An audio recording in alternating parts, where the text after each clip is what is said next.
Welcome to our channel. Let's dive into RESTful APIs.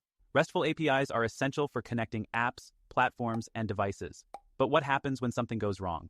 Well, that's where exception handling comes in. It's more than just error messages.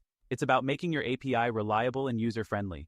Today, we'll walk you through the best practices, common pitfalls, and how proper exception handling can elevate your RESTful API design.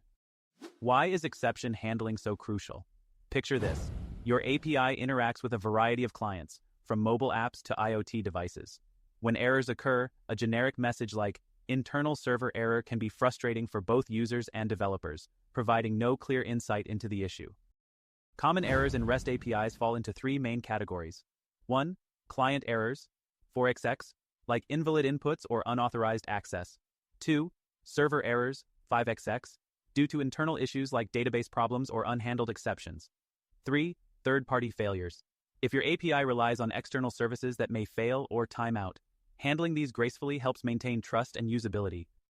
To keep your API running smoothly, follow these best practices. 1. Use proper HTTP status codes. Inform the client if it's a bad request, unauthorized access, or a server issue. 2. Return consistent error responses. For easy debugging, use a structured format like JSON for error details. 3. Avoid leaking sensitive data. Always keep sensitive information out of error messages. 4. Log and monitor errors. Tools like Elasticstack or Sentry can help track and analyze errors, improving your mean time to detection and resolution.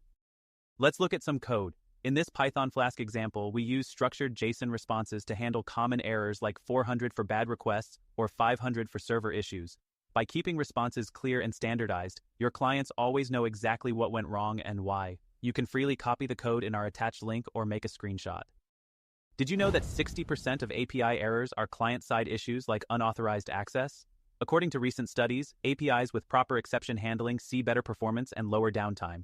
Tracking metrics like mean time to detection, MTTD, and mean time to resolution, MTTR, can significantly improve API reliability.